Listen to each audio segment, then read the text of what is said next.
All right, the court will call the case of the state of Michigan versus Christina Alexander, case number 22S00273. Rebuttal for the people. Andrew Bannis with and on behalf of Christina Alexander. Christina, please state your name for the record. Good afternoon, Your Honor. It's Christina Alexander. Thank you. Good afternoon, Ms. Alexander. Your Honor, I think we're proceeding to trial. I would like to make a very brief opening statement when appropriate. You're welcome. Thank you. It is time for opening arguments. Mr. Rebuttal. Your Honor, the people waive opening if there's no objection. Your Honor, well, definitely no objection. I will just say simply that, Your Honor, I believe the evidence will clearly show that my client was the passenger in the vehicle, and in addition, she will be testifying in her defense. Thank you. Thank you. All right, Mr. Rebuttal. Judge, people call Trooper Riom. Yes, sir. Can you hear me? You may proceed, Mr. Rebuttal. Thank you, Judge. Good afternoon, Trooper. Would you please state your name for the record? First name is Zachary. Last name is Riom. And what is your occupation? I'm a state trooper with the Michigan State Police. And how long have you been so employed by Michigan State Police? Approximately 7 years. And were you working on December 12th of 2021? Yes. And what were your duties on that day? Road patrol. Now, do you have any experience with in detecting intoxicated drivers? Yes. And could you please describe that training? I received training in the Michigan State Police Academy as far as conducting standardized field sobriety tests, as well as attending A-Ride training after I graduated the academy. All right.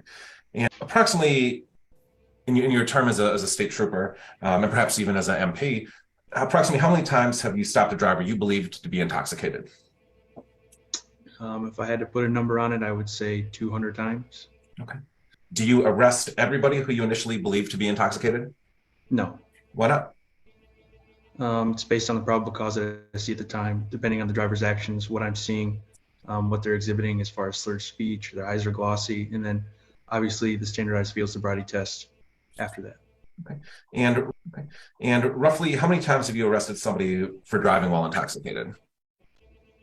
I would say maybe 100 times. So about half? About half. Okay. Yeah. All right.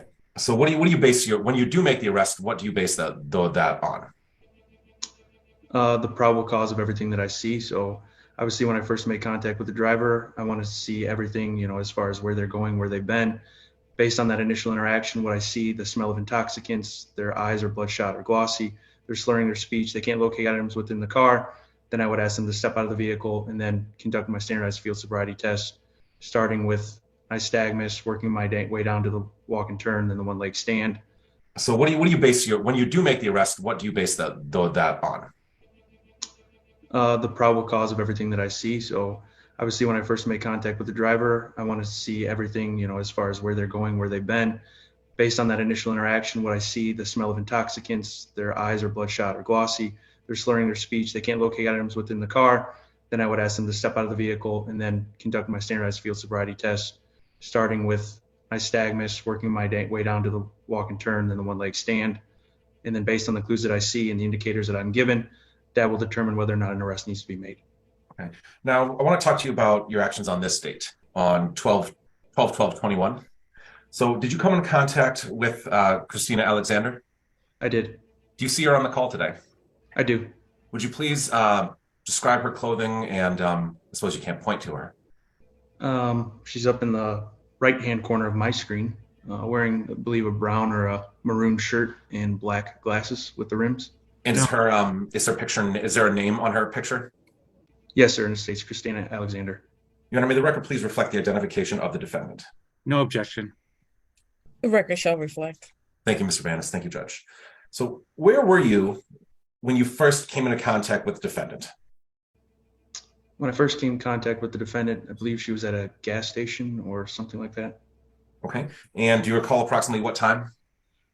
I don't recall. Okay. If you were to look at your report, would that reflect your recollection?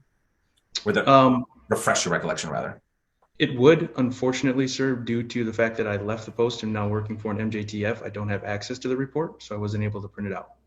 I'm going to email it to you really quickly. Okay. However, I can move on. Do you remember if it was early morning, late at night, I middle of the believe it afternoon? was. I believe it was early morning due to the fact that it was still dark outside, and I work day shift, so it had to have been in the morning. Okay. You know, if it's helpful, I'm sorry to interrupt, Mr. Burdell. Defense will stipulate that, well, field sobriety tests were administered at approximately 7:12 a.m. So first contact was definitely before that when it was dark. Okay. Thank you, Mr. Manis. That is helpful. So now, when you made contact, I believe you said you made contact at a gas station, correct? Yes, in initial contact, if I remember correctly, she was in the back of a HVA ambulance. Were you alone at the time, or did you have a partner? I was alone. Were you in uniform? I was You said it was a marked patrol car or unmarked? fully marked patrol Fully car. marked. Okay, thank you. Now, what did you observe about the defendant when you first came across her, or when you first made contact? Initial contact was her speech was slurred, and she didn't make a whole lot of sense as to what she was explaining to me regarding the crash and how it happened. Okay. What do you could you elaborate on what do you mean by that? I think it was further on into my investigation, but it just, if I'm to elaborate, I can't recall exactly, but again, it just, what she was saying didn't add up, and her speech was just extremely slurred to the point where I almost couldn't understand her. Okay. So when you came upon the defendant, did you ask for her license, registration, proof of insurance, the necessary documents? I believe so, yes. And was she able to produce these for you? I do not recall. Okay. I emailed you a copy of the report. Have you received it? Let me check. Am I allowed to check? If it would help refresh your recollection, then yes.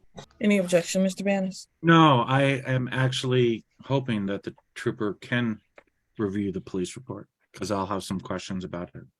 Okay, I read the report. Okay, thank you. Is your recollection successfully refreshed? Yes, and based on the previous question you had asked, it appears that I had asked her for her driver's license when I made initial contact. Okay. And was she able to produce this item for you? According to my report, yes. Okay. Did you also ask for proof of insurance and registration as well? I do not recall, as it is not documented in my report. Okay. Was she able to produce those items for you without trouble, or was there anything you noticed about when she was bringing these items out, the driver's license out for you? I believe she was confused when she got her card out, but again, I don't recall. Okay. Now, how close were you standing? I believe you said that she was in the back of an HVA rig when you first made contact. Yes. Is that where this interview took place? The initial interview, yes. And I was inside of the rig. I climbed up inside. Okay. How far away from the defendant were you during this time?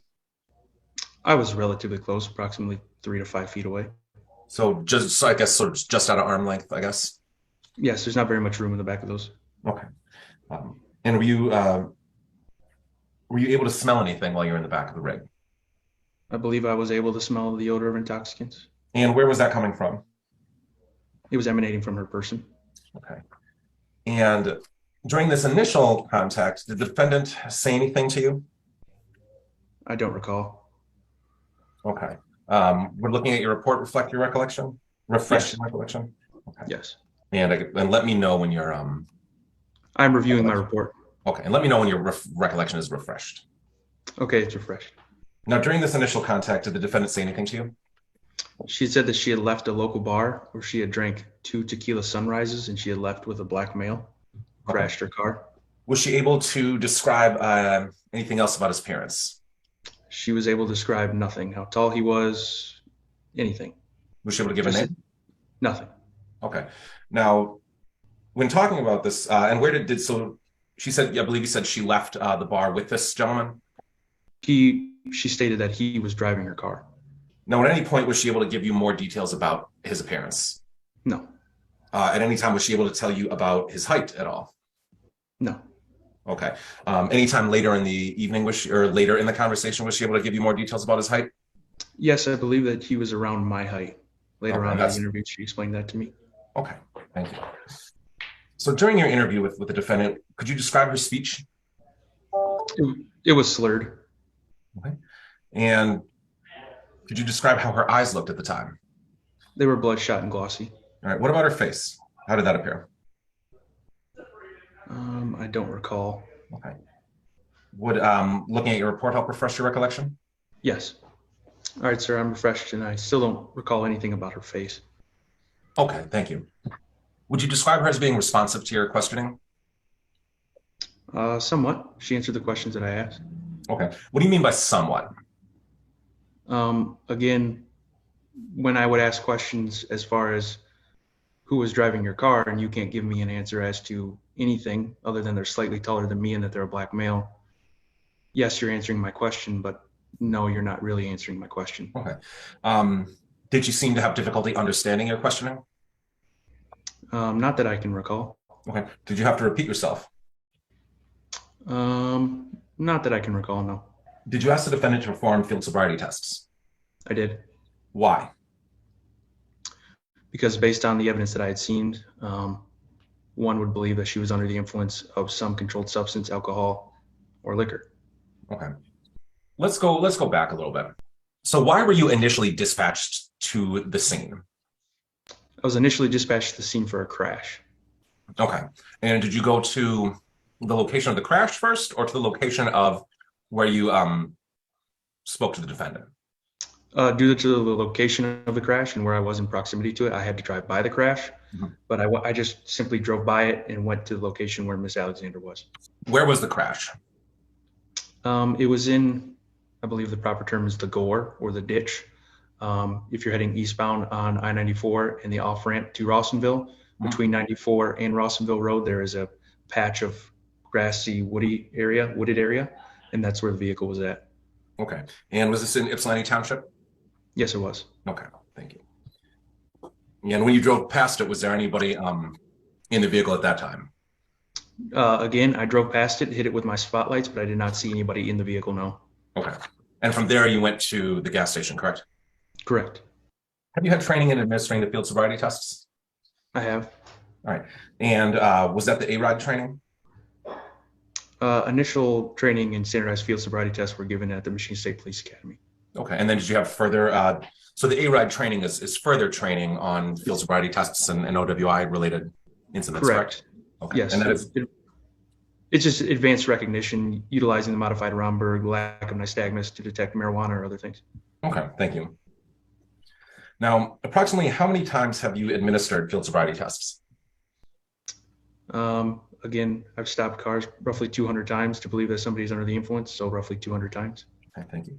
And what is the, this may sound sort of like an obvious question, but what is the purpose of doing those standardized field sobriety tests?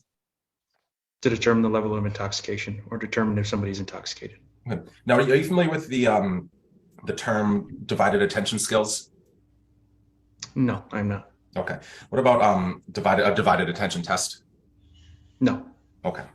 Mr. Riddell, I'm sorry to interrupt, and you may reject this, but I'm just saying that the defense will stipulate to any failed field sobriety tests and the blood alcohol content.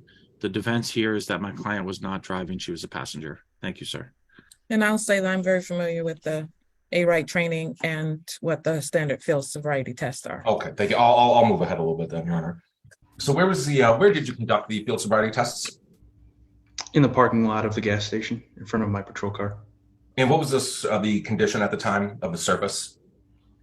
I believe it was dry, stable, flat platform. Now, was it in the gas station parking lot then? Yes. Do you remember the weather that day? I believe it was cold, but I also believe that it was dry. Okay. Do you recall if there was snow on the ground? I do not recall. Okay. And which field sobriety tests did you request that the defendant perform?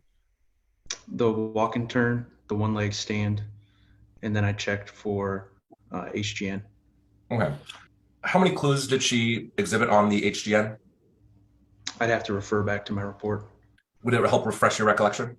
Yes, sir. Okay, please let me know when you have your, unless there's an objection, please let me know when your recollection is refreshed. Okay. There's no objection, but it may be efficient just to get the lab report into evidence at this point. Well, I understand. I do want to just at least get just the number of clues and the number of things. I'll not linger on it, but I do need to get that evidence, just the numbers in. I think Mr. Bannis is stipulating that she failed the standard Okay. field sobriety test. That's not the issue before the court. I think the issue is whether or not she was driving. Okay. Is that correct, Mr. Bannis? That is definitely correct, Your Honor. Okay. Understood, Your Honor. Then And thank we've you. already stipulated to admission of the MSP lab report. Okay. And how many of the, I guess failed is not the word, because it's not a pass fail, but, BAC .161. okay. And well, in that case, Your Honor, since we are on that subject, the people move at this time then to admit and publish the stipulated MSP lab report, which has been previously emailed to Your Honor. 0.161.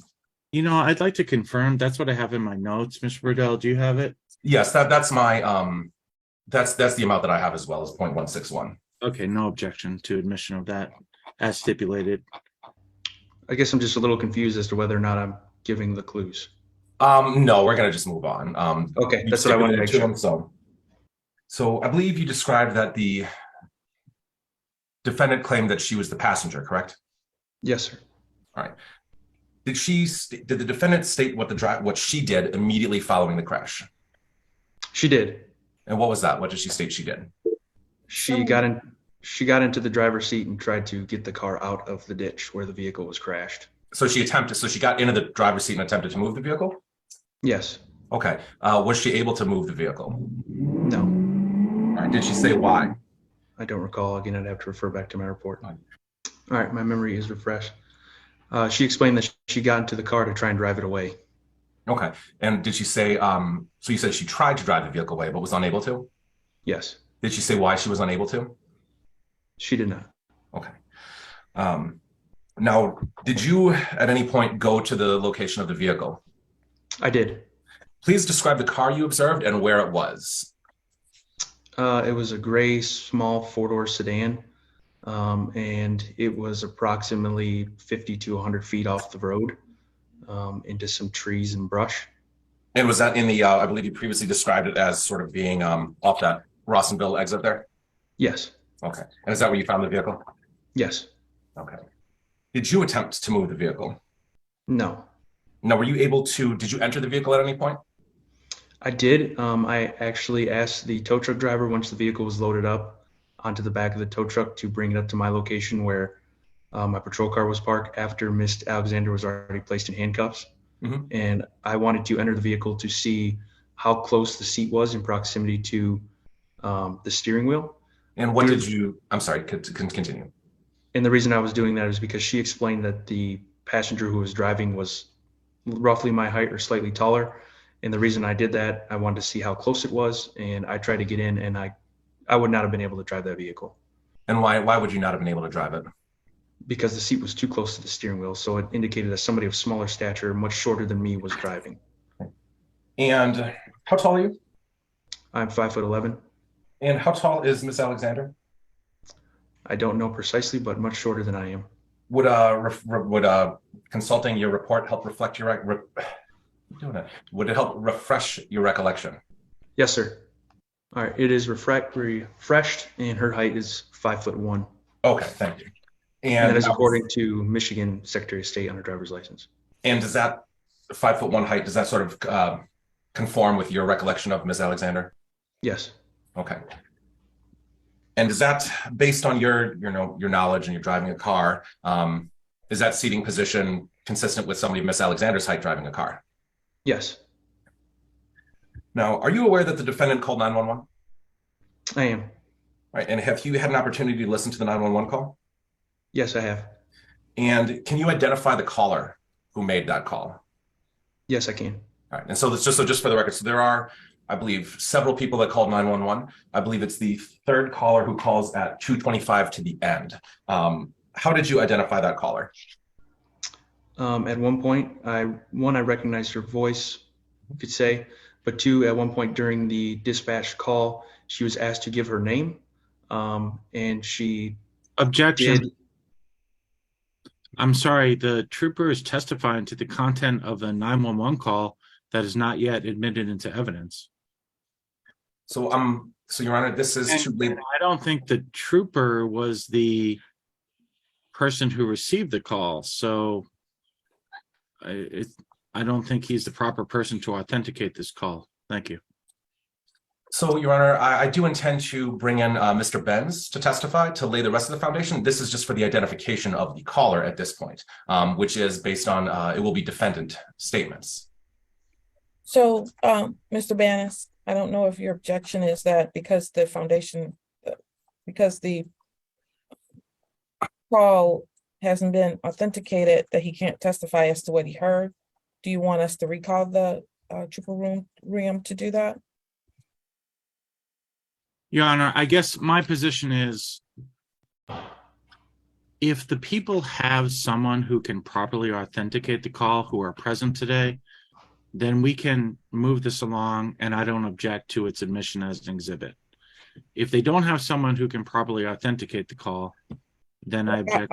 Operator Cody Benz is identified on my screen here as being present. Mhm. So, I'm sorry, Your Honor, go ahead. I just need to understand what Mr. Banis is requesting, because he gets to ask questions from Trooper Ream as to the statement. If that's, I'm not certain what your objection is right now. Well, maybe I need to back up. The prosecutor seems to be questioning the trooper about a 911 call, which the trooper had no involvement with. So it sounds like it's possibly hearsay, or I don't know why the prosecutor's asking the trooper about a 911 call that the trooper had no connection with. So I think my objection is hearsay, because it sounds like the prosecutor's asking the trooper to testify to a 911 call for which he had no participation in. But again, if there's someone who can testify and authenticate the 911 call, I have no objection to its admission as exhibit, but I don't think the trooper is the proper person for that. Mr. Bedell? So it is not hearsay because he's testifying to defendant statements. And so I guess if I'm just simply asking her to identify Miss Alexander as the caller, he can testify as to what he heard. And I guess Mr. Banis. Are you saying that this is a statement against the defendant's interest and you're trying to admit it based on that hearsay exception or an admission? Both, Your Honor. All right. And I have it's a statement by a party. It's a party statement. Statement by a party opponent? Yes, Judge. Okay. But that statement was not made to the trooper. Well, so this is not like, the trooper takes a statement at the scene, which would be a party admission. This is some alleged statement at a 911 call. So again, call the dispatch operator to establish the foundation, and then the 911 call can be admitted into evidence. But the trooper is not the person who took the statement. So he can't. So I think he's correct about that. Okay, and Your Honor, I do have Mr. Benz here. All I was trying to do with the trooper Reum is to identify the sound of her voice, but I can call him back and recall him later if we want to bring in Mr. Benz to testify, which I'm prepared to do right now. All right, so we'll have Mr. Benz come in and authenticate the actual call, and then Trooper Reams can, if he can, identify the voice as that of Miss Alexander, if that is still needed. All right. Thank you, Judge. Any No further questions for Trooper Reum at this point. All right. Your witness, Mr. Banis. Thank you, Your Honor. Trooper Reum, thank you for being here today. First of all, I am going to ask you probably two sets of questions. First, about your involvement responding to the incident, and then your interaction with my client. I promise you I'm not trying to catch you in anything. I'm just trying to ask you questions about what actually happened, okay? Yep. Here we go. So on December 12th, 2021, you were dispatched to I-94 at or near Rawsonville Road for a vehicle crash, correct? Correct. Okay. And upon your arrival, you first observed the vehicle in a ditch on the exit ramp, is that correct? Yes. Okay, and then you didn't stop then, but you proceeded to the gas station where my client was, right? I didn't stop, no, per se, as to stop and visibly walk down to the vehicle, but I did slow down enough to turn my light on, my spotlight on the vehicle, to see if there was anybody in the car, and then continued on to where the driver was. Okay. And, I've already said, I stipulate that you started administering the field sobriety tests at approximately 7:12 a.m. based on your police report. So what time do you think you arrived at when you first arrived at the vehicle crash on the exit ramp, if you remember? I don't recall. Do you remember if it was dark or light? I'm suggesting it was dark, but I'm asking you. Yep, as I previously stated, it was dark. Okay. So maybe 5 a.m., but if you know. It couldn't have been 5 a.m. because my shift is now starting until 6. So it would Okay. have to be somewhere after 6 o'clock. Okay, so probably between 6 and 7 a.m. then? Correct. Okay. After the field sobriety test, you administered a PBT, correct? Yes. And this was at the gas station, right? Where my client called from where my client called 911, right? Yes, sir. Okay. You informed Ms. Alexander of her Miranda rights. Yes, sir. You informed her of her chemical test rights regarding a blood test. Yes, sir. You took her into custody and transferred her to the U of M hospital in Ann Arbor. Yes, sir. And that's where the blood draw was administered, correct? Yes, sir. And she was left in custody of the hospital for further medical tests, correct? Correct, sir. Okay. At what point during all of this did you go back to the crash site on the exit ramp? If ever. I don't know if I ever did, due to the fact there was nobody inside the vehicle. The vehicle was brought back to my location prior to me departing for U of M to do the blood draw. What do you mean the vehicle was brought back to your location? Where was that? The mobile gas station. Okay. As I stated, the vehicle was pulled out by the tow truck, and then I asked the tow truck driver to bring the vehicle to me so I could to look at the vehicle. Okay, so when you were inspecting the vehicle and you said you went into the driver's seat, that was at the gas station then? Yes. Okay, got it. Okay. Now, would you agree the car was totaled and could not have been driven by anyone after the crash at the exit ramp? I think a reasonable person would believe that that vehicle could no longer be driven, yes. Okay, thank you, sir. Okay, now, in terms of your interaction with my client, Ms. Alexander, she did provide you with her valid Michigan driver's license, right? Yes, sir, according to my report. Yep. She answered your questions when you were trying to determine who or what caused the crash. Yes, sir. She voluntarily took the field sobriety tests. Yes, sir. She voluntarily submitted to a PBT upon your Yes. request. Yes, sir. Okay, and there's really no dispute that was above the legal limit. Although typically that's not admissible into evidence. We have no problem saying that if you recall that PBT was 0.148. Yes, sir, according to my report. She acknowledged her chemical test rights and consented to a blood test, correct? Yes, sir. She acknowledged her Miranda rights and agreed to speak with you. Yes, sir. She was taken into custody and transferred to the U of M hospital without incident. Yes, sir. Okay, thank you, sir. At the hospital, the blood draw was taken without incident, correct? Correct, sir. At no point did she ever resist arrest or fail to comply with your requests or orders. Is that No, sir. She did everything that I asked her to. okay? Thank you, sir. Now, statements made by my client to you. You questioned Ms. Alexander about what happened, right? Yes, sir. And she told you that she was drinking alcohol at Powell's Pub in Ypsilanti, right? Before the accident. According to my report, yes. And I'm assuming you agree your report is accurate. Is that true? Yes. Yes. Okay.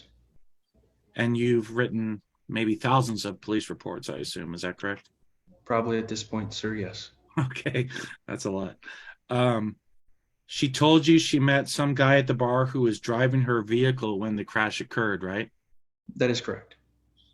Okay, she told you she didn't know his name, but she described him as a light-skinned black male. Do you remember that? Yes, I do. She told you that she was not the one driving the vehicle at the time of the crash, right? Yes, sir. And In other words, she told you she was the passenger and not the driver. That's what she explained, yes. Okay. Now you responded to dispatch after the vehicle crash had occurred, so you did not personally witness the vehicle crash, correct? That would be correct. Okay, you did not witness who was driving the vehicle at the time of the crash, correct? That would be correct. And so just to be clear, you did not witness Miss Alexander at any point in time sitting in the driver's seat of the vehicle or driving the vehicle. That is correct. Okay, did you take photographs of the vehicle at the crash site or at any time during your investigation? I do not recall. Okay, the only reason I asked because I didn't see any attached to the police report. So then I must not have, no. Okay, did you complete a UD10 crash report? And the only reason I ask is because if you'll believe me, the police report says a crash report was completed, but I did not see one attached to the police report. So I'm just asking if you did that. UD10. I did do a UD10. Okay, all right. The serial number just must not be indicated on my report. Okay, there is a serial number indicated, but I didn't see it, but that's fine. So you did complete a UD10 crash report. I have no further questions for the trooper at this time. Thank you. Any redirect, Mr. Riddell? Not at this time. Thank you. May this witness be excused for the time being. For the time being, but I ask that he not go far, that he stay Thank on you. the call and just mute his microphone for now. Thank you. Yes, sir. Yes, ma'am. Thank you. All right. Your next witness, please. You know, at this time, the people call Cody Benz to the stand. Oh, he's dressed. Oh, sorry. Yeah, look at you. Sorry, sorry, Judge. Thank you. Sir, please raise your right hand to be sworn. Your witness, Mr. Riddell. Thank you, Judge. All right, good afternoon, sir. Would you please state your name for the record?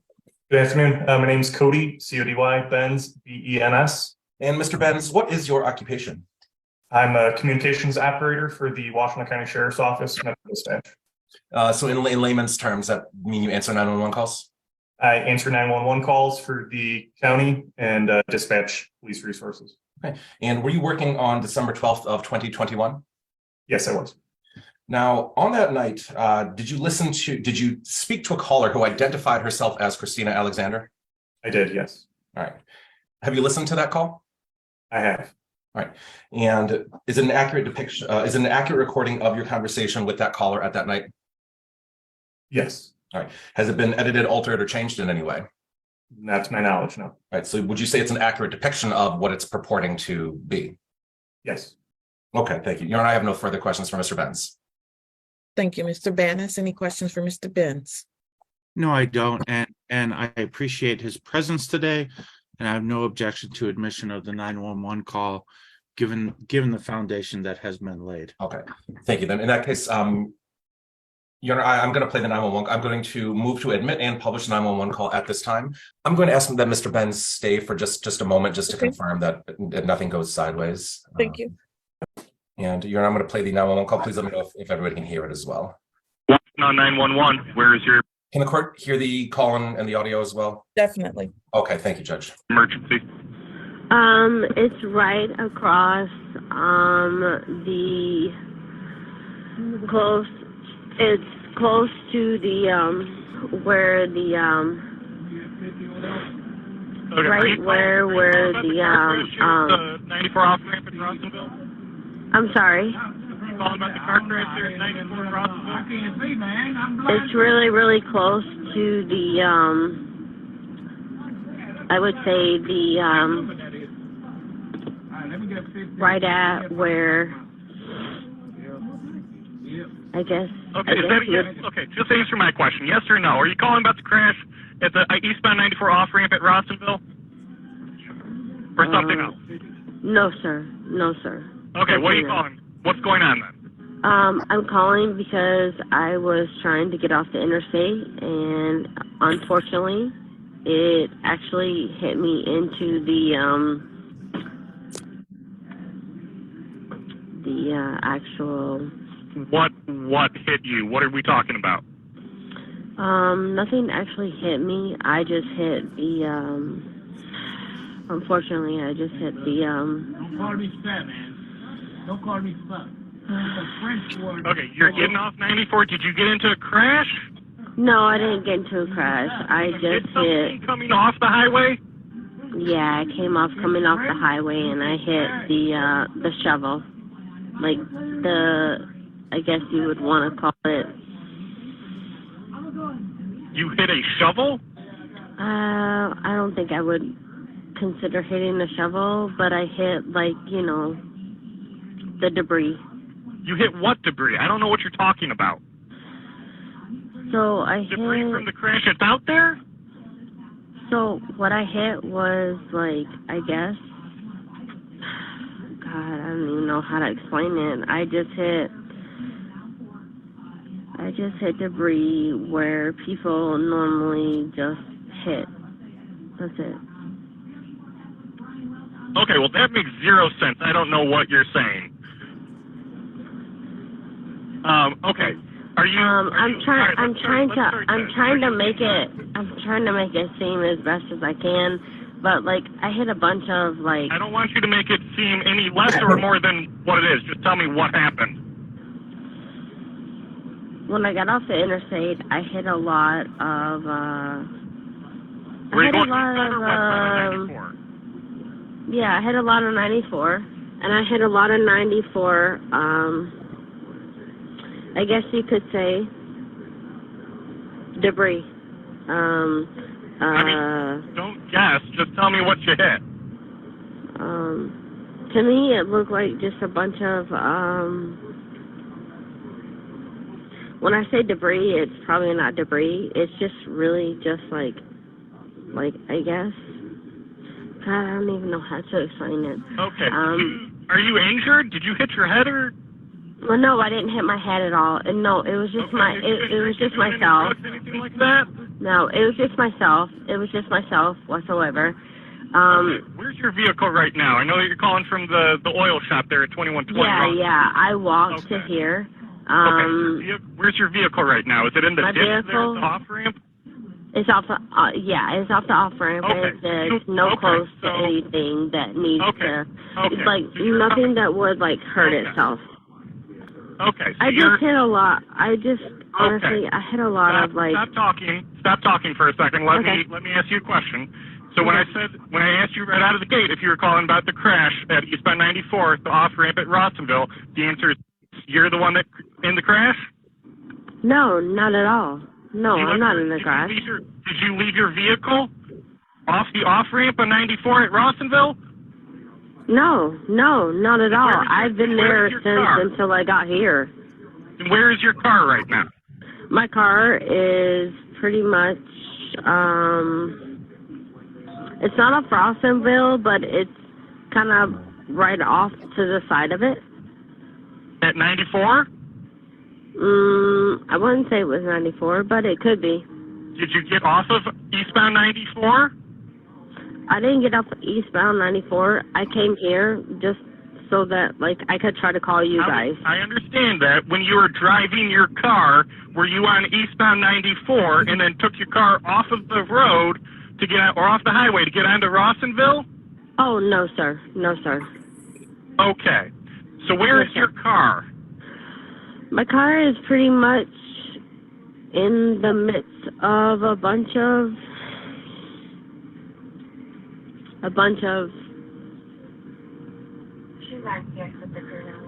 a mess. Yeah.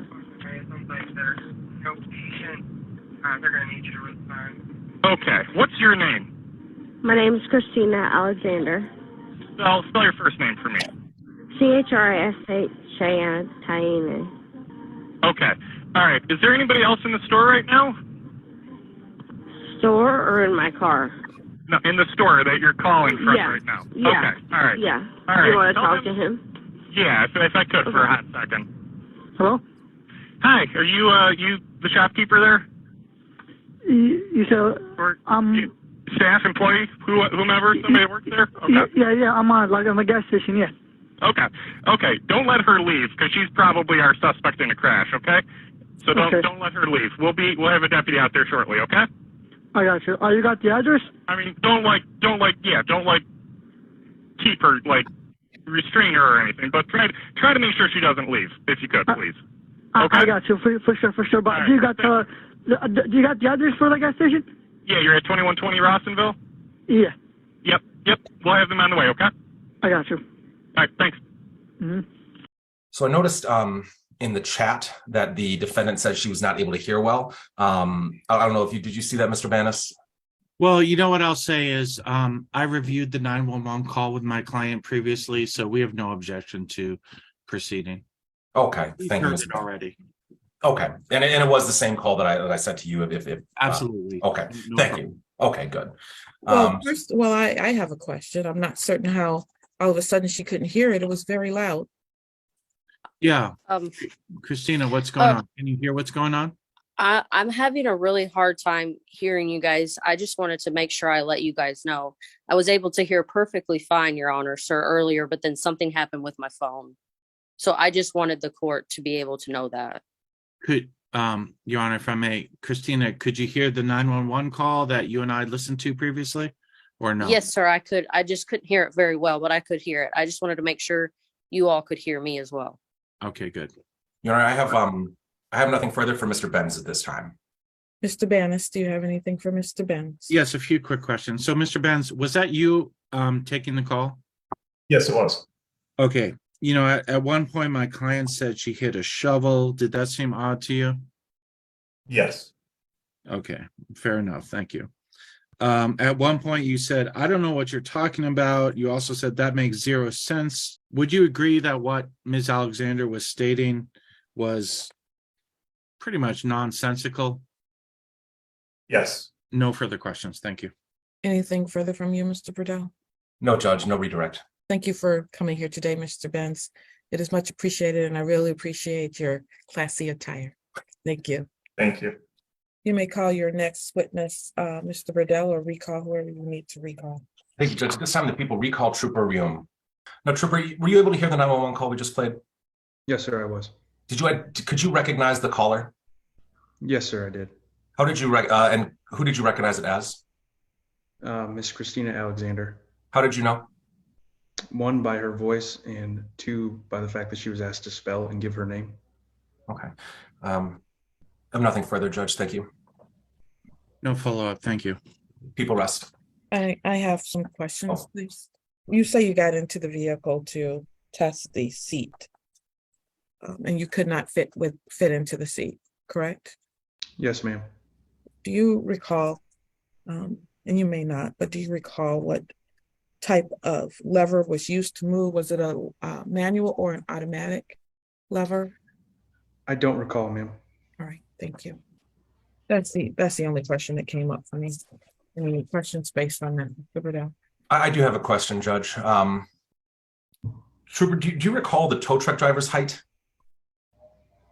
I do not. Okay. I do not recall, but I remember that if it was short enough to where he was possibly driving, that I wouldn't even have got into the vehicle to check the seat. Okay. So he must have been at least my height. Okay, thank you. Nothing further. Thank you. May I briefly ask, Your Honor? Yes. I was going next. Trooper, I'm sorry. I think you answered this already, but I don't find it in my notes. How tall are you? 5'11". So would you agree that anyone less than 5'11"? Well, it's kind of a strange situation. So you went into the seat and it was pushed forward enough so that you feel like at 5'11", you could not have driven the vehicle where the seat was located at the time you entered it. Is that correct? Yes, that's correct. Okay.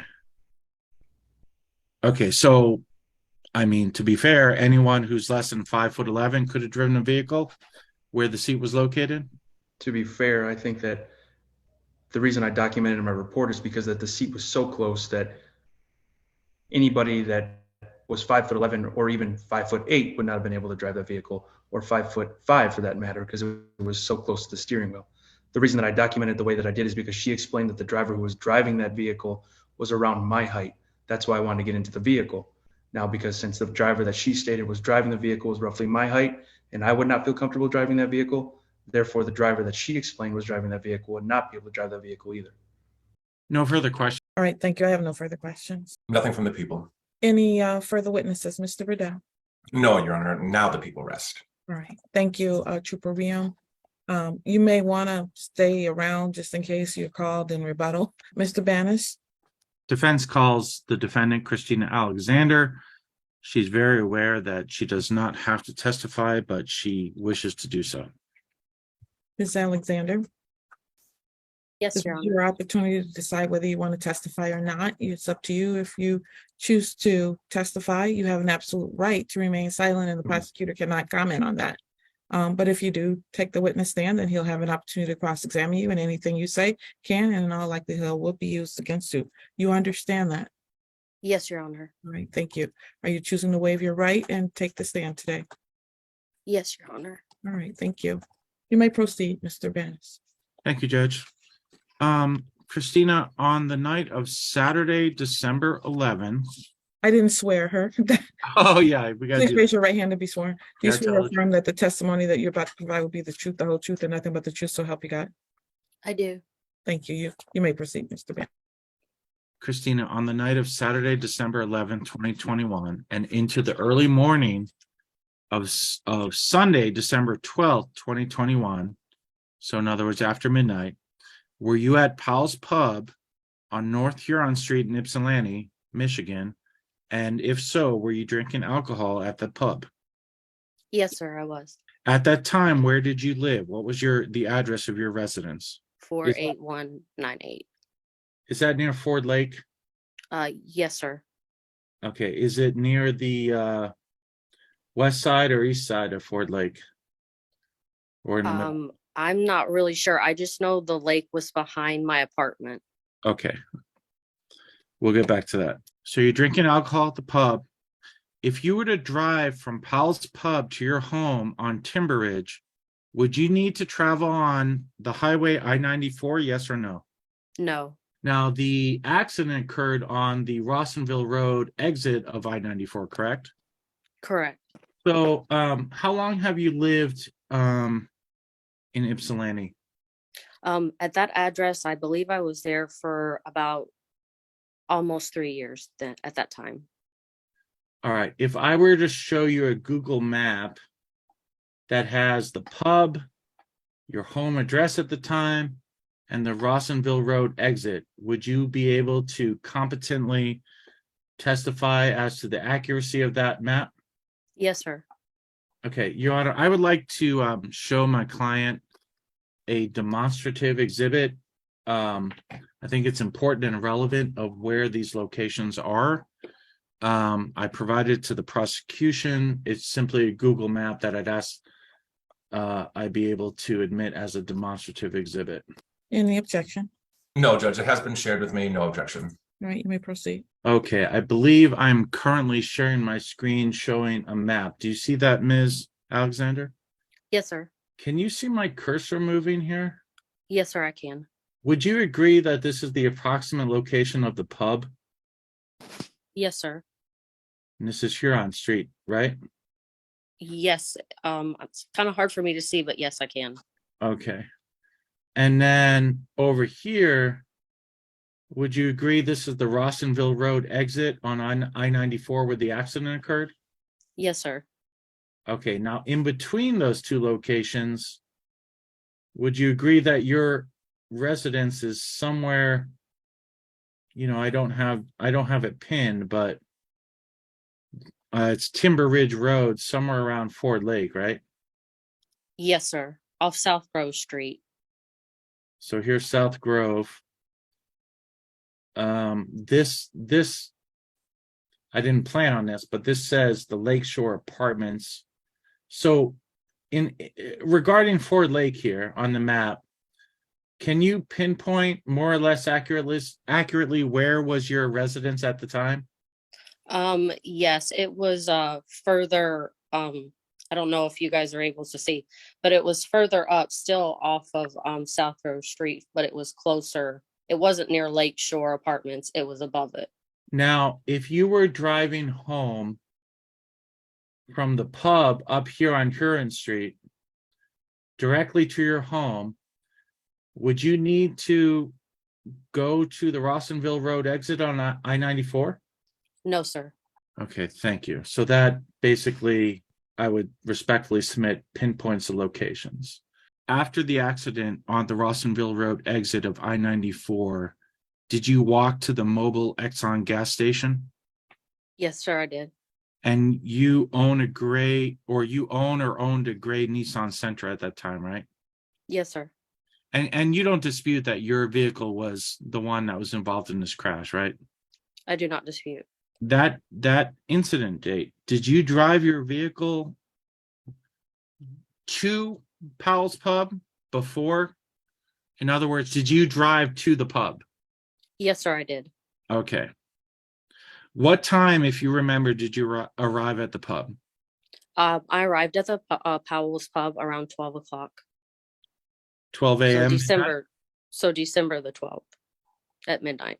After drinking alcohol at the pub, did you drive your vehicle from the pub to any location whatsoever? No, sir, I did not. Okay. Did someone else drive you from the pub to another location in your vehicle? Yes, sir. What specifically do you remember about leaving the pub in your vehicle that early morning? I remember that when I was leaving, I was in the passenger seat and an acquaintance was in the driver's seat that was going to drive me to my house. Had you met that person before? I did not. So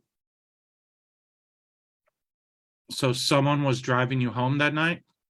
Yes, and he said that their cousin or his cousin would follow. That way he would be able to get me home and then have a ride home. If you remember, and you and I have discussed, we want you to be very clear on what you remember and what exactly you don't remember.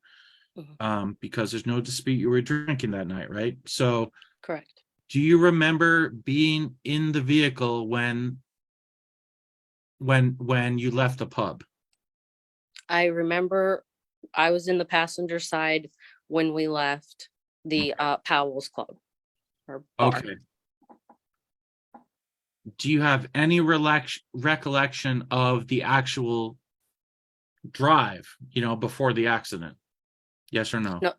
No, sir, I don't. What is the next thing you remember after being in the passenger seat leaving the pub? Like literally the next thing you remember.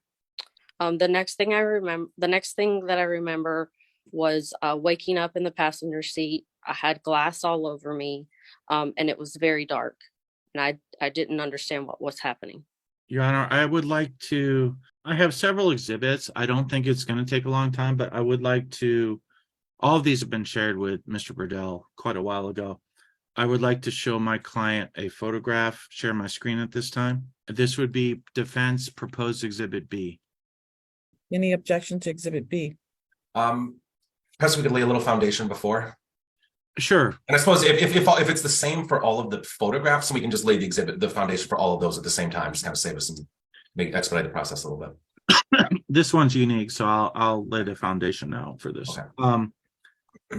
So, Ms. Alexander, at any point in time, did you locate any glasses in the vehicle? Yes, sir. Okay, tell us about those glasses and whose they were to your knowledge. That's it. Please tell us about those glasses. Okay. My sister brought me to the impound to take a look at my vehicle, and that's when I took the pictures, and I also found the individual's glasses in my vehicle. And whose glasses are those, if you know, and if you know, how do you know? I know it was the individual that drove me because he was wearing them that evening. Okay. So at this point, I'd like to approach the witness, so to speak, with a photograph of these glasses. Mr. Burdell? No objection, Judge. People stipulate to the authenticity of this exhibit. All right. Ms. Alexander, what is this? Can you see this photograph? Yes, sir, I can. Okay, what is this, and did you take this photograph? Those are the glasses that I found in my vehicle, and it's the glasses that the acquaintance that drove my vehicle had on. Okay, and who took this photograph? I took the photograph. Okay, and is this an accurate representation of the glasses of the driver of the vehicle? Yes, yes, sir. Okay, move to admit defense exhibit B and publish. Any objection? No objection, Judge. Ms. Alexander, where are these glasses now?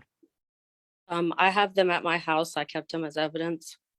Okay, thank you. Christina, did you at any time after the crash on the exit ramp drive or attempt to drive the vehicle away from the scene of the accident? No, sir. Okay, did you do anything? Did you get into the did you get into the driver's seat at any point after the accident? No, sir. Did you try to turn the headlights on? I tried to turn the headlights on. Okay, so that would have been from the driver's seat, wouldn't it? Correct. Okay, so you did go into the driver's seat. Is that true? Correct. To turn on the lights because it was dark. Okay. And were you able to turn on the lights if you remember? Not that I can recall. Okay. And so why, if you remember, were you trying to turn on the lights? Because I couldn't see anything and I was trying to figure out where I was. Do you recall that when you tried to turn on the lights, did the engine turn on? I don't recall. No. Okay. Is this a key ignition or a push button ignition? It's a push to start. What was the state of the vehicle at the time? At the time, the windshield there was glass all over me. The windshield was kind of concaved in. And I really couldn't tell much of the rest. I just knew that it was in bad shape. Okay. And then you walked over to the gas station, which was nearby, right? Correct. It was the nearest gas station that I could get to. Okay, and you called 911? I remember. Yeah, I do not remember making a 911 call. I remember that there was a gas station attendant there, and I asked him that I could he call 911. I've been in an accident. Now, before trial today, I played you that 911 call that we heard today, right? Correct. What was your reaction to that? I don't remember anything, and I did cry a little bit because I don't remember any of that. You don't remember making the 911 call, right? No, sir, I do not. Your Honor, at this point, I have proposed defense exhibits C, D, E, F, and G. I would like to, these have been produced to the prosecutor. I would like to show each one of these to Ms. Alexander by sharing my screen. The foundational requirements will suffice for all of them. I'm going to ask some of those questions in advance. So I'll do that now. Did you take photos of the vehicle after the crash? Yes, sir, I did. When and where did you take those photographs? I was given information that it was at a towing company, and then my sister drove me there to take all the photos that have been provided. Okay, and you actually provided those photos to me, right? Yes, sir, I did. Okay, so I'm gonna show you, let's see, 1, 2, 3, 4, 5 photos. And for efficiency purposes, I'm gonna ask you the same questions about each photo. Your Honor, the people have no objection to these photos. I think the foundation's been successfully laid. Ms. Alexander, is this one of the photos we were just describing? Yes, sir. This is defense exhibit D. Let me, Your Honor, you have these photos. I'm going to focus on, let's see, this one here. Ms. Alexander, can you see this photograph? Yes, sir. Okay. And this is one of the photos that you took at the impound lot, right? Yes, sir. Okay. You're saying you were the passenger in the vehicle, right? Yes, sir. Okay. Do you have any recollection? And if you don't, it's okay. We're just trying to figure out what you remember and what you don't. Do you have any recollection of hitting your head on the windshield here? I do not. So if I haven't done so already, I'm moving to admit and publish. Thank you. Now, Ms. Alexander, after the accident, you were transported to the U of M hospital, correct? Correct. Okay, and were you seen and treated by doctors on December 12th, 2021? Yes, sir. Okay. Your Honor, I'm going to share my screen on a very simple exhibit. regarding a medical record that the people have already stipulated to in exchange for us stipulating to the blood alcohol content. Is that correct, Mr. Rebuttal? Yes, Judge. Thank you. You may do so. Thank you. Ms. Alexander, do you see this document, Michigan Medicine, U of M? Yes, sir. Would you agree that you were treated at the hospital on December 12th, 2021 at around 8:02 a.m.? Yes, sir. Okay. Your Honor, move to admit and publish this exhibit. Any objection? No, Judge. Right, shall be admitted. And this will be H. That should be yes, that's H. Ms. Alexander, what were you treated for at the hospital that day? And what was the result? They Your Honor, treated I'm going me to for objection being in a as car to, accident. there's an objection. Objection. Hold on, Christine. So, Your Honor, there's an objection as to the result that requires hearsay evidence from a doctor who's not here. You mean it requires testimony from a doctor, otherwise it's a hearsay? Yes, Judge. Thank you. Mr. Banis?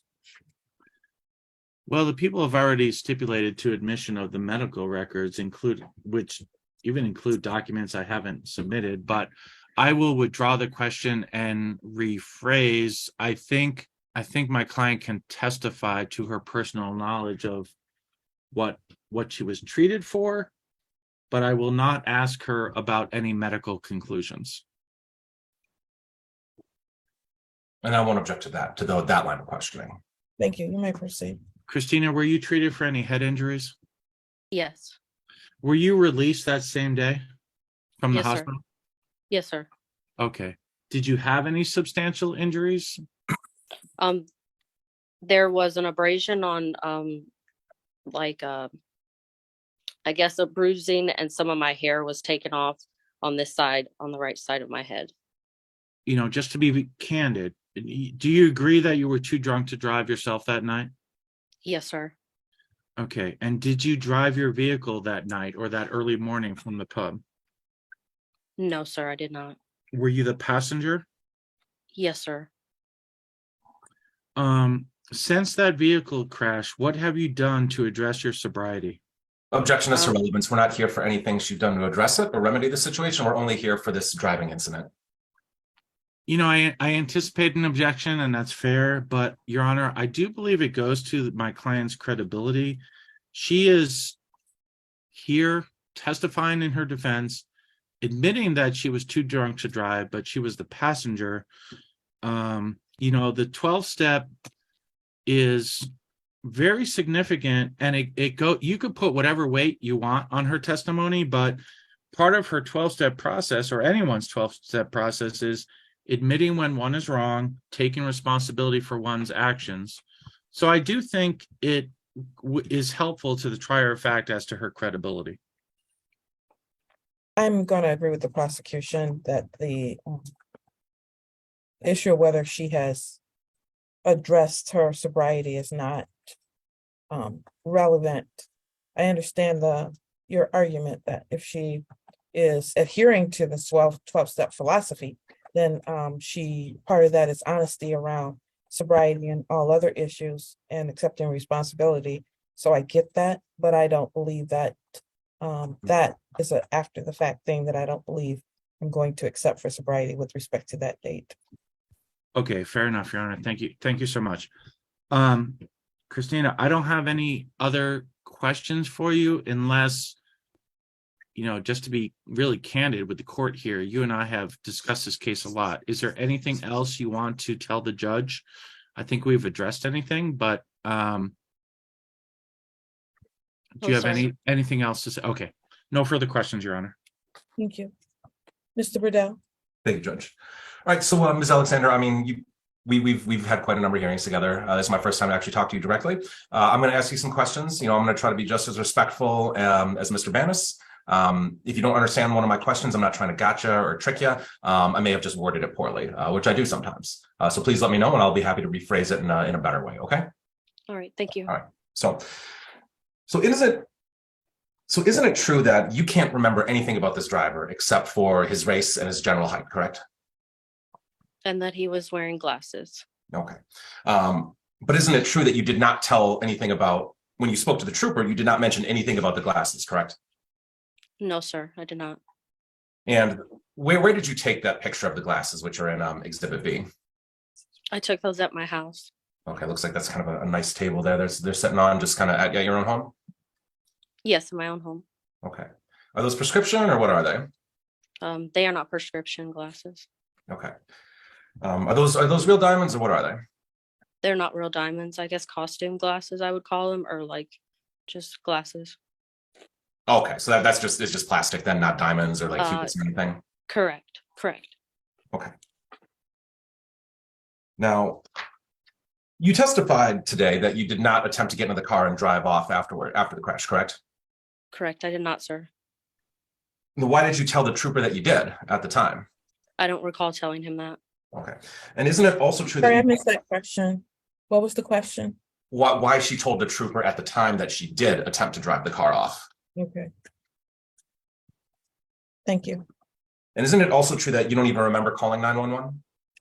Correct. I do not recall. Okay. So it sounds like it'd be fair to say that you're missing quite a lot of this night, correct? In your own memory? Okay. Now, these hospital records. So isn't it true that you also had the blood draw at U of M Hospital? Yes, sir. Okay. Thank you. And you would agree that these medical records that are submitted, it only just says that you were treated at the U of M emergency department on that date and time, correct? From what is submitted, correct. Okay. So the exhibits that are before the court, right? Correct. And you would agree it doesn't say anything about a head injury or anything like that, just correct? Correct. What's submitted, correct. Okay. Your Honor, if I may have a moment to confer with my officer in charge, just in the chat. You may. And you can go and break out room if you need. It's up to you. Well, we'll see what his answer is, depending. But I appreciate it, Judge. Thank you. Your Honor, I have no further questions at this time. No All right. follow-up and defense rests. I have questions. Oh, thank you, Your Honor. Go ahead. So first of all, ma'am, you say you found the glasses at the tow truck with the towing company. Is that correct? Yes, Your Honor. You didn't take any pictures of the glasses inside of the vehicle? I did not. Where inside of the vehicle are you saying you found those, ma'am? They were in the back seat. Where in the back seat? Back seat driver's side.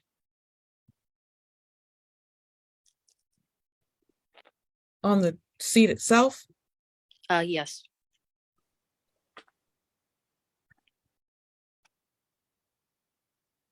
I'm looking through some exhibits here. One moment. I gotta find the one I want to refer you to. Mr. Banis, could you pull up exhibit G for me, please? I think it's this one, Your Honor. I don't think so. We're in the moon. Let me try that again. I thought Thank you. I was so happy I did it correctly, but apparently not. Is that working? Yes, that's Okay. what I'm looking for. Thank you. As I look at this exhibit here, the seat. Well, first of all, ma'am, did you change any of the seats when you went out to the towing company? No, Your Honor, I did not. So the passenger seat in this particular picture is leaned backwards. Did you Yes, do that when you went to the tow truck company? I did not do that. That's how I woke up in the passenger seat. In relationship to the seatbelt, the red object that you see in the back seat there, can you tell me where you found these glasses? I'm sorry, Your Honor, the red object. There's a seatbelt buckle. Can you see my pointer? Oh, yes, ma'am. It was behind the driver's seat I guess to the left of that red buckle. Oh, if you're looking at the buckle from behind the car, you're referring to left or from? Yes, Your Honor. I apologize. Yes. Did you find anything else in the vehicle, ma'am? Nothing else that I had in there. Just that what's in the picture was still left in there like glass. Did you know you indicated earlier during your testimony that the cousin was supposed to follow you all? Correct. Did you know who this cousin was? I did not. you were able to hear the 911 call, correct? Correct. And you have no recollection of placing that call? No, Your Honor. You did hear in that call that you indicated that, one moment. I was trying to get off the intersection and it hit me into the actual, and then you sort of trail off. Do you recall saying that? I do not. Okay. And you also said I hit the shovel. Do you recall saying that? I do not recall. Do you recall how long from the time that you got to the gas station to the time that Trooper Riam got there? I don't recall the time, how long it took him to get there, Your Honor. Correct, from the time that you arrived there. I don't recall. Okay. Do you recall having a conversation with the gas station attendant when you were there? I don't recall having a conversation with him. I just remember him coming outside of the gas station. His eyes were very big. And I told him, can you please call 911? I've been in an accident. All right, I have no further questions. Mr. Banis, this is your witness. Any questions based on those? Just relating to the glasses, Ms. Alexander,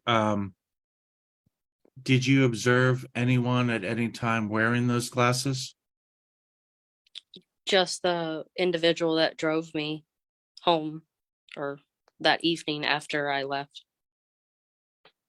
Thank you. No further questions. Mr. Burdell?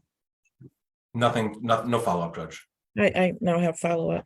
You indicated you saw the individual wearing these glasses. Do you recall how you met this individual?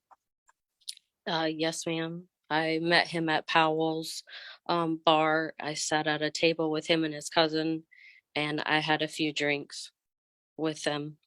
I paid for them myself. We stayed there until about 2 a.m. But I started to feel very, very unwell. It wasn't like I was intoxicated, but I felt really not well to drive. What does not well mean, ma'am? I just didn't feel like I was intoxicated. I kind of felt I didn't feel like myself. So I wanted to go home. In what way didn't you feel like yourself? I was dizzier than I normally would be.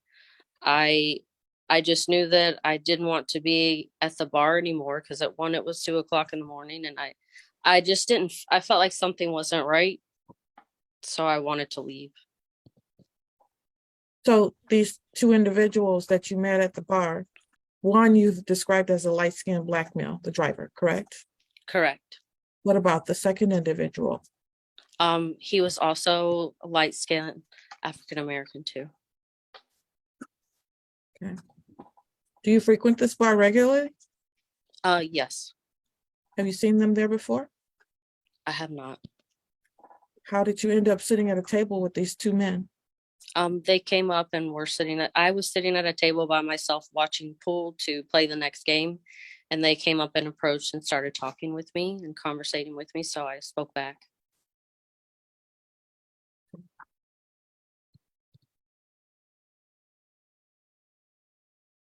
How long were you at this table with these individuals? For 2 hours. How did the one individual end up driving you home? I said that I didn't feel well enough to drive, and he said, that's okay, I can drive you home and my cousin can follow. All right. I've asked a lot of questions. Mr. Banis. Nothing, Your Honor. I think those were all directly on point. Thank you. Mr. Burdell. I have nothing further at this time for this witness. All right. Mr. Banis, any further witnesses from you, sir? No, Your Honor. Defense rests ready for closing argument. Mr. Burdell, any rebuttal? Yes, Your Honor. The people like to call Trooper Riom for one question for rebuttal. Thank you, Trooper Riom. When you spoke to Miss Alexander previously, did she mention anything about this other driver's cousin? No. Is this the first time you're hearing about it? Yes. Nothing further. Banners. Nothing further. Well, I have a question, Trooper Rion. Yes, ma'am. Banners, if you could please place Exhibit G back up, please. Before you place it up, Trooper Rion, do you have a recollection of the car that day, sir? I do. All right. Did you take any pictures of it yourself? No, I did not. In Exhibit G, we can go ahead and place it up. He's seen it already anyway. In Exhibit G here, you see that the back seat is let down. Do you recall whether it was that way when you were in the vehicle? I do not recall, Your Honor. Thank you. That is all the questions I have. Any questions from you, Mr. Rebuttal? Judge, I may have missed it. Trooper Riom, did you find a pair of glasses in the back seat? I did not. Nothing further. Mr. Banners? Nothing further. Trooper Rion, did you look in the back seat or do a search of the vehicle? I did do a search of the vehicle just for a UD91 purposes because the vehicle is being towed per our departmental policy. The vehicle has to be searched for any type of valuable items, but I do not recall locating any glasses inside the vehicle. Can you say with any certainty whether they were there or not? I cannot say with any certainty, no. All right. Thank you. No further questions. All right. Anything else based on those questions, Mr. Riddell? Nothing from the people. Mr. Banners? No, Your Honor. Thank you Thank for you. the opportunity. Closing arguments. So, thank you, Your Honor. So we've heard quite a bit today. And I think, frankly, so first of all, so the first issue I think I should address is the just jurisdictional issue. Rawsonville Road is the boundary to Washtenaw County and Ypsilanti Township. And I believe that the off-ramp is within this side of the county line. However, under, I want to bring up the actual statutory language. Under MCL, I'm sorry? I'm familiar with it. Okay, so the court has, but then just to make a record, the court has 1 mile jurisdiction outside. So, so thank you. So I don't think the jurisdiction is an issue given the fact that this occurred on the county line. And Judge, so frankly, the defendant's story is simply not plausible, Your Honor. This story about this driver. And so I think just based on the 911 call, I think is the most, frankly, damning piece of evidence that was here today. And I think it's incredibly clear. She identifies where she was. She identifies herself by name. You can hear that she's incredibly intoxicated. And while I know that we have stipulated to the lab report, we've stipulated the fact that she's intoxicated, I think it's important that you can note in her voice the level of intoxication, the fact that she's just completely unaware of what's happening. She refers to, and then this is, I'm going to quote here several times, it hit me into the actual, she later says, nothing hit me, I hit, unfortunately, I hit. Later, I didn't get into a crash, I was coming off the highway and I hit a shovel. She refers to a shovel several times. I did this, I did that. It, which we don't know what it is, but it did this to me, it did that to me. She's describing what she did, and she's describing, at one point, she sort of describes debris. Feels like she has difficulty coming to that word, but she eventually describes debris. When speaking to the 911 operator, Mr. Benz, she very clearly states that she did not hit her head. She denied hitting her head at that time, which in that state, one would expect that she would. Yes, I hit my head, please, as is, I believe, is what being suggested by the defense exhibit with the window in the passenger side busted out. I think that's what is being implied. However, it's at the time, she didn't say anything about hitting her head on 911. And frankly, Your Honor, she can't even spell her own name in this 911 call. She never says anything about another driver. I did this, I did that. There's nothing about another driver. And frankly, Judge, today was the first time we're hearing anything about this cousin. It wasn't in the police report. It wasn't mentioned to Trooper Rion. It wasn't mentioned to the 911 operator. This cousin, this is the first time we're hearing about it. I also think it is very important, the seating position. Now, the trooper describes that the seat was pulled far up, way too close for him to be able to have sat in it and driven. Now, the only description we're able to get out of this gentleman, this mystery man who drove her home, is that he was a light-skinned African-American male who was about the trooper's height. Only later today did we find out, only after the fact, did the glasses come about. We didn't hear anything about the glasses at the time when she was talking to the trooper. So it's pretty clear based on that she was in the driver's seat, that she had driven this car. Now, if the court does believe this, frankly, this story that she's telling, at the time of the incident, when she interviewed the trooper, she said that she got into the car and attempted to move it. And the trooper, as the trooper described from looking at the pictures, any sensible person, any reasonable person would agree that that car was not drivable. However, an incredibly intoxicated person is not a reasonable person. They may believe that they can drive it. And based on the defendant's own testimony to the trooper, she got back in the car and tried to drive it. And only because the car was damaged was she unable to. And so that alone, Your Honor, is drunk driving. The fact that she was in the car, that she was trying to drive off, that is drunk driving right there. So even if the court does believe that there was this mystery man, that is drunk driving. The trooper also testified to the fact that the tow truck driver, he didn't recall very well, but he did recall that the tow truck driver was about at least the trooper, was at least his height, I believe he testified to. I believe he certainly would have remembered if, and noted if the driver was Ms. Alexander's height, who was 5'1". Now, let's take a look at defendant's testimony. She describes that, she doesn't need to take I-94 to get home. But again, based on that 911 call, she's clearly incredibly intoxicated, Judge. She can't even spell her own name. She has trouble word finding. She's slurred. She doesn't know where she's at. She's repeating herself. So a person in that state is going to have difficulty navigating their way home. And so I think the map, I think it's irrelevant, Judge. I think the fact that she got lost while she was drunk is the most likely explanation. And I'm highly suspicious of these glasses. These are a pair of cheap costume glasses, Judge. And so, frankly, and there's no evidence, but there's nothing beyond, there's really nothing that ties these glasses to the driver. They could have been purchased after the fact. It could have come from the tow truck driver. They could have been left there. And so they could have come from anywhere. The trooper testified that when they do inventory of a car, they see what's in there and they take anything of value. Upon a cursory glance, and I have to confess, when I looked at this exhibit, I thought these were some really expensive, diamond encrusted, expensive jewelry. It's only upon Miss Alexander's testimony that I learned that they're just cheap costume jewelry.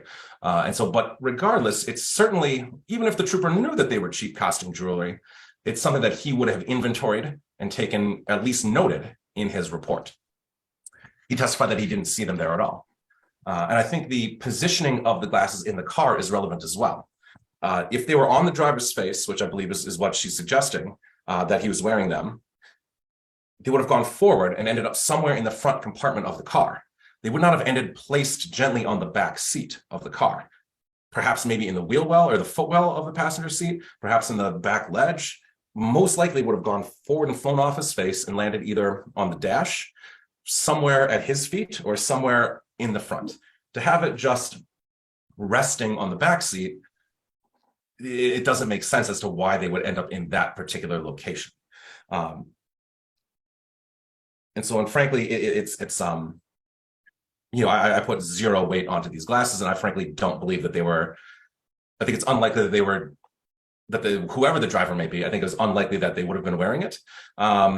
I also would like to note that these are a bit tinted, at least they appear to me in this picture. So I don't know if this is something that you'd be wearing in the middle of the night after the bar is closed.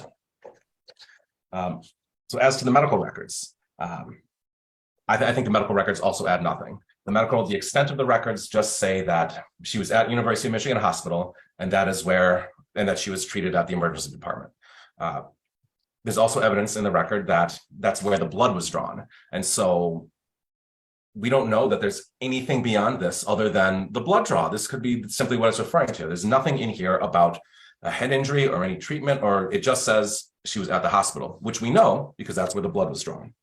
She also mentioned, sort of jumping around here a little bit.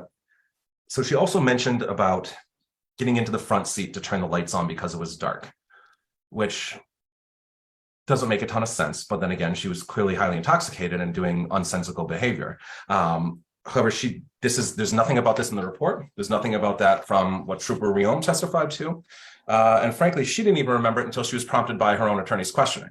And so I think that's sort of an excuse that she's trying to find as to why the seat was pulled so far up, so Your Honor, based on the changing story, the new characters and the new evidence that's occurred since this time, the fact that the seat was in a position where only somebody who is 5'1" can be driving, just the first person narrative of the crash, Your Honor, it's very clear that this is a case where Miss Alexander was behind the wheel of this car and she crashed.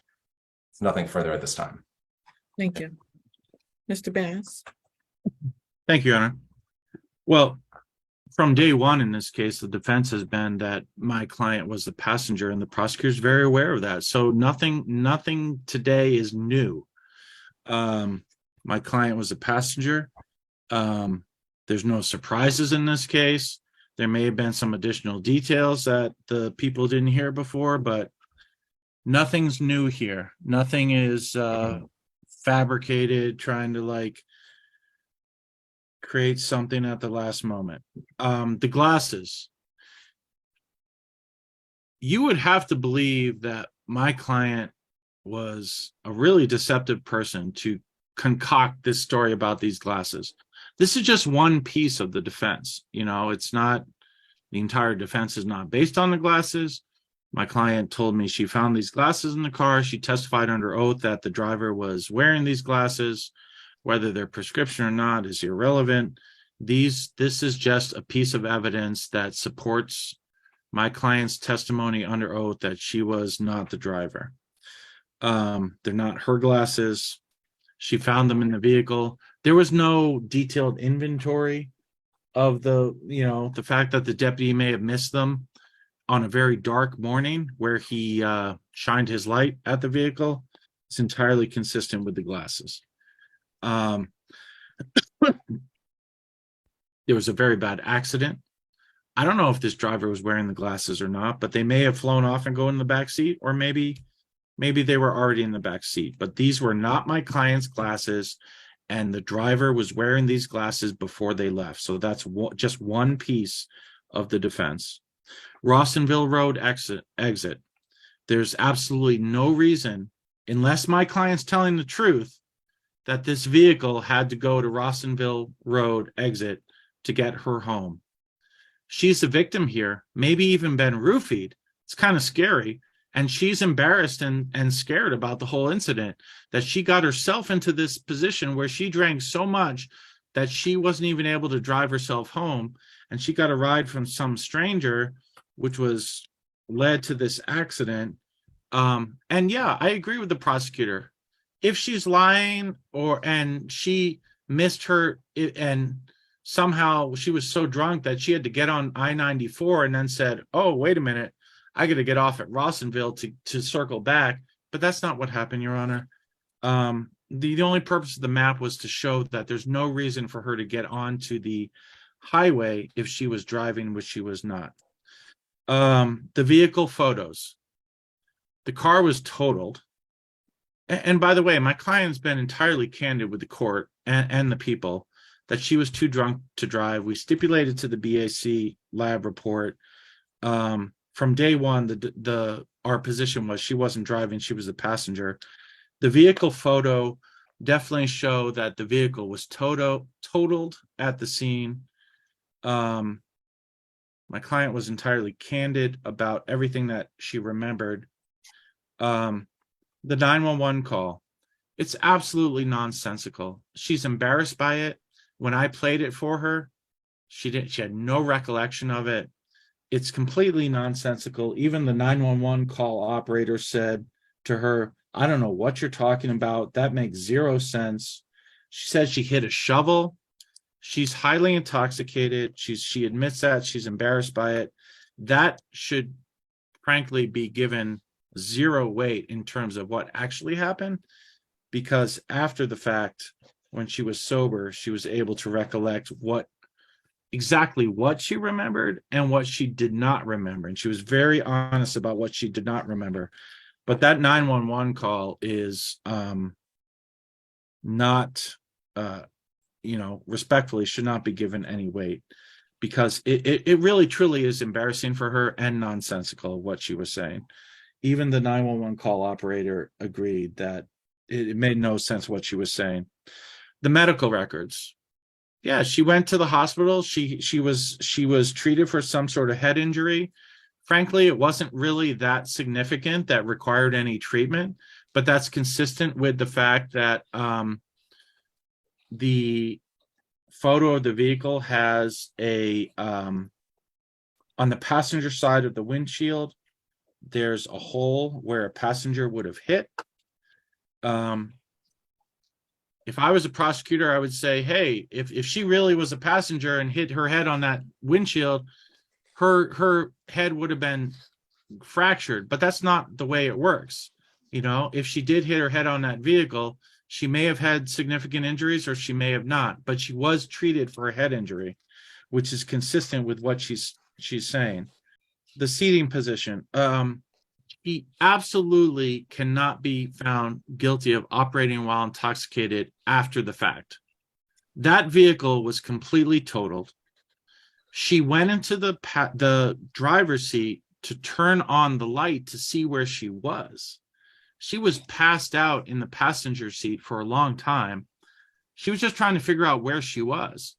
She didn't turn the engine on. And I have, if we have to brief this, I have a bunch of case law which shows basically if there was no possibility of a subsequent vehicle collision, for example, Your Honor, we have cases where a client is passed out, scary cases where someone's passed out with their foot on the brake and the engine running. That person could still be found guilty of operating while intoxicated because there's a substantial risk of a collision. The only thing preventing that vehicle from moving forward is the fact that that person's foot is on the brake. That's the complete opposite of this. The car was totaled. The engine was not on. All she did, if anything, was try to turn on the lights to see. So she's not guilty of operating while intoxicated after the fact. It all comes down to whether she was the passenger or not. The seating position. Basically, anyone apparently under 5'11" could have been driving that vehicle. I don't think that's dispositive at all. There was no follow-up investigation, despite the fact that our defense from day one has been that she was not the driver, to find out who this person was, to talk to anyone at the bar. So at the end of the day, Your Honor, it really comes down to my client's witness credibility. She's here to tell you exactly what happened and what didn't happen. And candidly, if she was driving, she would take responsibility, but she was not driving. Thank you. Thank you. Mr. Bordeaux? So, Your Honor, I almost objected during the middle of Mr. Bannis's closing, but I decided to not and let him finish his argumentation. There was a line in there and sort of a discourse about being roofied and her being in fear. I would ask that is completely assuming facts not in evidence. I would ask that entire discussion about roofies be stricken from the record. There's no evidence to support that. I don't believe that there's any evidence where she said that she may have been roofied. She did say that she wasn't feeling well. I believe the court gets to decide what it thinks about that testimony. So I'll take that into consideration, though, Mr. Bordeaux. Understood. Thank you, Judge. So there are a few points I have. So the timeline about this case doesn't really make a ton of sense either. She's alleging that she's at the bar at closing time, so about 2 a.m. And then the trooper testified that he did the SFSTs about 6 or 7 a.m. That's a gap of 4 or 5 hours, which if she left from the bar, there would not have been that long of a gap, Your Honor. It would have been much quicker. So we have, as to the defense exhibits where it shows the damaged windshield, there's no specific evidence that a human head did this. There's no blood or hair or skin or anything on this windshield. It's just something busted out. This could have been a can of soup in the back seat. busted out this window, or it could have been something on the road, or it could have been just the impact itself. This car is highly damaged. And so it could have been anything, Judge. And, there also is, from my look, it also looks like there was some damage to the driver's side as well. It looks like there's a hole above the steering wheel and glass in the driver's side footwell. And so I don't think that is entirely dispositive. This suggestion that, the people didn't follow up or do anything, how could we have? There's no names given, the vaguest of description that basically has half the men in the city of Ypsilanti covered, from this vague description, Judge. And so there's not really much there. Perhaps what happened, Miss Alexander's missing a lot of time here. Perhaps there was a guy at the bar. Perhaps she did meet this gentleman. Perhaps she wanted him to take her home, but he was unable to, or he refused. She's got long gaps of her memory. Perhaps this is a concocted story where she remembers talking to this guy. She remembers wanting him to take her home. And then she wakes up in the car and then pieced the pieces together to get to, well, it must have been that guy that I met took me home. I would never drive drunk. I wouldn't do that. But everything else, Your Honor, nothing shows that there's another guy, another person in this car. It's very clear it was Miss Alexander driving. And so, Your Honor, the evidence is certainly beyond a reasonable doubt in this case that she is guilty of operating while intoxicated. There's no question about her intoxication, and it's very clear she was the driver. And it's very clear she was operating it, and it's very clear that it was in Ypsilanti Township. Thank you, Judge. Thank you. This case is certainly interesting. The bottom line for me is this: the prosecution has the burden of proof, Mr. Burdell. Although I agree with you about your assessment of the fact that she was highly intoxicated, and they've stipulated to that. I agree with you that she placed a phone call in which she said she was driving, and that was my hugest issue and the most critical piece of evidence in this case, as far as I'm concerned, because the trooper can't say whether she was driving. He didn't see it. So the best piece of evidence that the prosecution has is that particular phone call where she said that she was driving and she hit, which is what I questioned her about. I was trying to get off the intersection and it hit me into the actual, and then it trails off. I hit a shovel. Then she says she didn't crash. And then she says, I wouldn't consider that I had hit a shovel. Then he asked her very simple questions about where she is. And she says she hit debris, and she takes a long time to figure that out. It was a lot of nonsensical conversation going on. She couldn't even spell her own name. I agree with the prosecution that a lot of that I chalked up to simply being too drunk to be able to answer the questions. I don't think I've heard a conversation that disjointed and just nonsensical placed into evidence before. And my initial reaction was, yes, she was driving. But then as I listened to and I hear more testimony about that particular day, I think that, I agree with you that there's no way to follow up on such a vague description of an individual that does describe half the Black men in Ypsilanti Township, even if that's the area that we're talking about.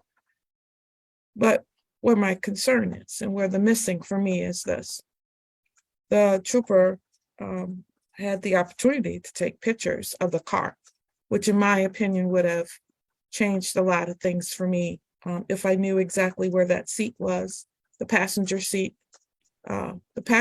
being in the position that it was in the pictures that were taken by Miss Alexander, causes me to have pause and to have some doubts about what had actually happened on that particular night. And I agree with you about your recitation of the facts as we have them in evidence, but we cannot engage in speculation about what happened. It is the prosecution's burden to prove what did happen.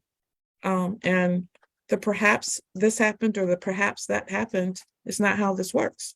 The prosecution has to prove beyond a reasonable doubt that she committed this offense. And in this particular case, they have to prove that she was in fact the driver of that vehicle. And although I may think that she was the driver of the vehicle, it has not been proven beyond a reasonable doubt that she was the driver of that vehicle, because I have doubts about it when I look at the actual seat, when I look at the windshield in terms of what happened. There seemed to be a passenger or something in that car, and it's I cannot speculate as to what that was.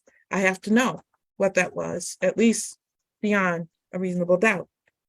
And I'm just not there.